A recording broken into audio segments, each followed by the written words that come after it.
Hi guys, welcome to വീലേറ്റ്.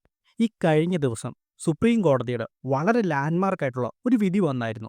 അതിങ്ങനെയായിരുന്നു: സംസ്ഥാനങ്ങൾ പാസ്സാക്കുന്ന ബില്ലുകൾ ഗവർണറുടെ അംഗീകാരത്തിനായി അയക്കുന്ന സമയം ഗവർണർക്ക് ഈ ബില്ലുകൾ ഇന്ത്യൻ ഭരണഘടനയുടെ ആർട്ടിക്കിൾ 200, 201 പ്രകാരം പ്രസിഡന്റിന്റെ കൺസിഡറേഷനായി റിസർവ് ചെയ്തു വെക്കുവാനായി സാധിക്കും. അങ്ങനെ റിസർവ് ചെയ്തു വെക്കുന്ന ബില്ലുകളിൽ 3 മാസത്തിനകം പ്രസിഡന്റ് തീരുമാനമെടുക്കണം എന്നതായിരുന്നു. ഇതിനു മുമ്പ് ഇങ്ങനൊരു ടൈം ഫ്രെയിം അവിടെ ഇല്ലായിരുന്നു. അപ്പോൾ ഈ വിധി വന്നപ്പോൾ തന്നെ നമ്മുടെ പ്രമുഖ മാധ്യമങ്ങൾ ഇതിനെ വിലയിരുത്തിയത് 3 മാസത്തിനുള്ളിൽ പ്രസിഡന്റ് ഇതിന് അംഗീകാരം നൽകണം എന്ന രീതിയിലാണ്. എന്നാൽ ഇത് യഥാർത്ഥത്തിൽ അങ്ങനെയല്ല. ഇവിടെ 3 മാസത്തിനുള്ളിൽ രാഷ്ട്രപതി തീരുമാനമെടുക്കണം എന്നാണ് പറയുന്നത്. ഇനി എന്തൊക്കെ തീരുമാനങ്ങളാണ് രാഷ്ട്രപതിക്ക് എടുക്കുവാനായി സാധിക്കുന്നത്?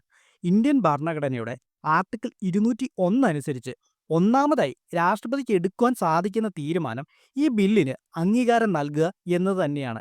ഇനി രണ്ടാമതായിട്ട് എടുക്കുവാൻ സാധിക്കുന്ന തീരുമാനം ഈ ബില്ലിനെ വിത്ത്ഹോൾഡ് ചെയ്യുക, അതായത് ബില്ലിൽ ഒപ്പിടാതെ തടഞ്ഞു വെക്കുക.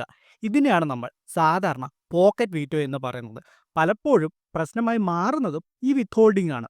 ഇനി മൂന്നാമതായിട്ട് രാഷ്ട്രപതിക്ക് എടുക്കുവാൻ സാധിക്കുന്ന തീരുമാനം ഗവർണർ മുഖേന ഈ ബില്ല് അതാത് സംസ്ഥാനങ്ങൾക്ക് റീകൺസിഡറേഷൻ നൽകുക എന്നതാണ്. അങ്ങനെ ഈ 3 കാര്യങ്ങളാണ് ഭരണഘടന പ്രകാരം രാഷ്ട്രപതിക്ക് എടുക്കുവാൻ സാധിക്കുന്ന തീരുമാനങ്ങൾ.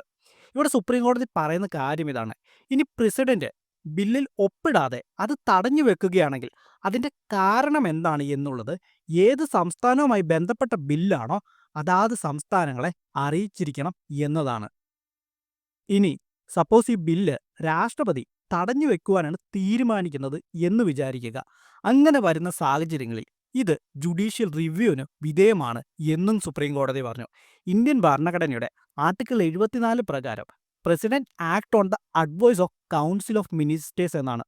അതുകൊണ്ട് തന്നെ ആർട്ടിക്കിൾ 201 കീഴിൽ പ്രസിഡന്റിന്റെ ആക്ഷൻസും അതുപോലെ തന്നെ ഇനാക്ഷൻസും കോടതിയിൽ ചലഞ്ച് ചെയ്യാമെന്നും കൂടെ ഈ വിധിയോടുകൂടി സുപ്രീം കോടതി പറഞ്ഞു. അവിടെ എക്സ്പ്ലനേഷനുകൾ നൽകാതെ ബില്ലുകൾ തടഞ്ഞു വെക്കുന്നത് അൺകോൺസ്റ്റിറ്റ്യൂഷണലാണ് എന്നാണ് പറയുന്നത്. അല്ലാതെ 3 മാസത്തിനുള്ളിൽ നമ്മുടെ രാഷ്ട്രപതി അതിനകത്ത് ഒപ്പിടണമെന്നല്ല പറയുന്നത്. 3 മാസത്തിനുള്ളിൽ ഭരണഘടന പറഞ്ഞിട്ടുള്ള തീരുമാനങ്ങൾ എന്തൊക്കെയാണോ ആ തീരുമാനങ്ങളിൽ ഏതാണ് എന്നുള്ളത് 3 മാസത്തിനുള്ളിൽ എടുത്തിരിക്കണമെന്നാണ് സുപ്രീം കോടതി ഇവിടെ പറഞ്ഞിട്ടുള്ളത്. അപ്പോൾ ഓക്കെ, ഞാൻ ഈ വീഡിയോ കൺക്ലൂഡ് ചെയ്യുവാണ്. വീഡിയോ കൺക്ലൂഡ് ചെയ്യുന്നതിന് മുമ്പ് നമ്മുടേത് ചെറിയൊരു ചാനലാണ്. നിങ്ങളുടെയൊക്കെ സപ്പോർട്ട് ഉണ്ടെങ്കിൽ മാത്രമേ മുമ്പോട്ട് പോകാനായിട്ട് സാധിക്കുകയുള്ളൂ. അപ്പോൾ എല്ലാവരും ചാനൽ സപ്പോർട്ട് ചെയ്യണമെന്നും ലൈക്ക് ചെയ്യണമെന്നും കമൻറ്റ് ചെയ്യണമെന്നും പറ്റുവാണെങ്കിൽ ഫ്രണ്ട്സിനൊക്കെ ഒന്ന് ഷെയർ ചെയ്ത് കൊടുക്കണമെന്നും റിക്വസ്റ്റ് ചെയ്യണേ.